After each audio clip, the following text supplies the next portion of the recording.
Alright guys, here's my 1980 Buick Electra.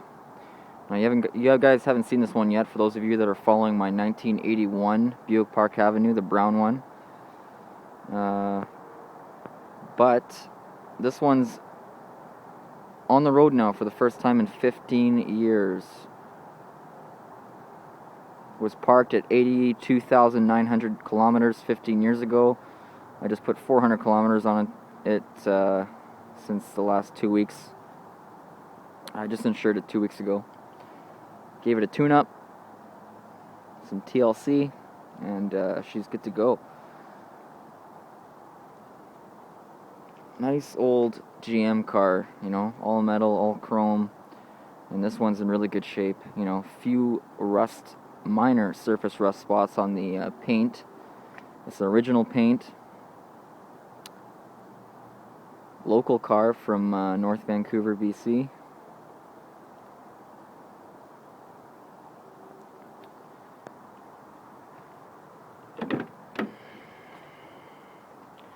Interior is in great condition. And you look at the seats, and the seats aren't all stained and worn out, you know, from the sun damage and all that. You know, I didn't even clean this car. It's just, that's how it looks from being in storage in 15 years. It's great. You know, less power options than the 81 Park Avenue. Doesn't have a tape deck. It doesn't have the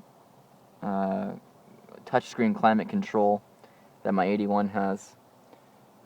This is the Electra Limited model, not the Park Avenue, so, you know, a few less bells and whistles. But it's still got, you know, power windows, power seats, no power mirrors on this one, no thermometer gauge on this one. Lots of wood grain still, though, and all in excellent condition. You know, it's not chipping like the, you know, my steering wheel in the 81's chipping. Not this one. Look what we got here. We got, I don't know if you can see that too well, but 83,366 kilometers to date. I'll do a startup in a second here.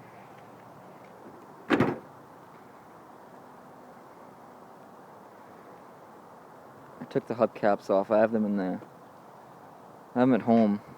Some little shithead about 10 years ago stole one of the hubcaps and stole the emblem on the hood, and you know, so I've just got to get a replacement hubcap from a junkyard. But, you know, these cars are rare. You don't see too many Buick Electras, you know, 1980 and 1981 on the road. At least not in Vancouver. You don't.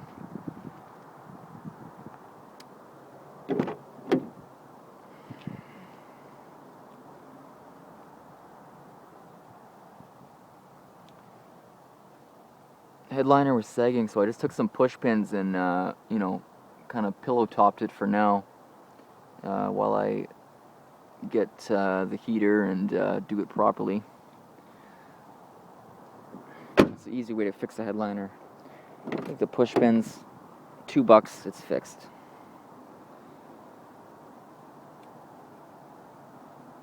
I look at my 81 Park Avenue, it's got so many more power options. It's got the locks, it's got the power mirrors for both sides, it's got the power seats that go up and down. You know, this one just goes back and forth. Anyways, let's start it up.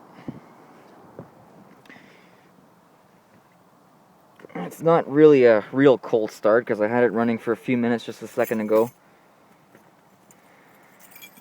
But I screwed up the video. Anyways, here we go.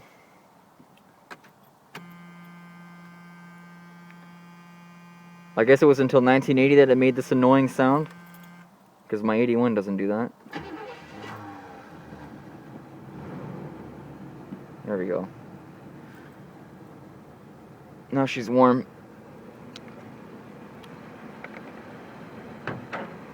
Alright.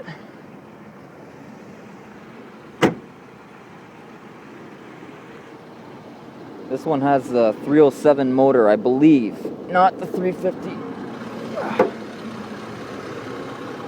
Because my 81 has a 350 in it. And, you know, you take the VIN number to a place like Lordco or Napa Auto Parts, and their computer systems don't go far back enough to tell you what kind of motor you have in your own car. It's kind of a piss off. And I'm pretty sure it's a 307, which is an Oldsmobile motor.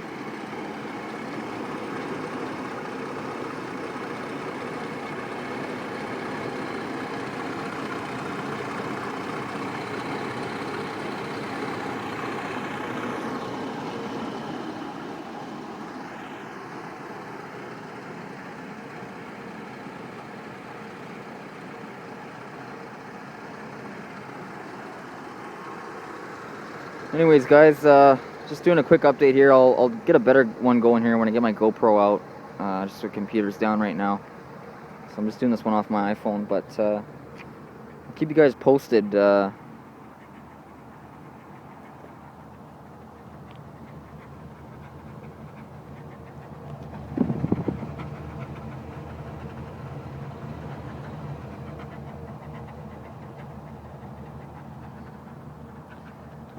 Gas tank back here. How boss is that? That's super old school.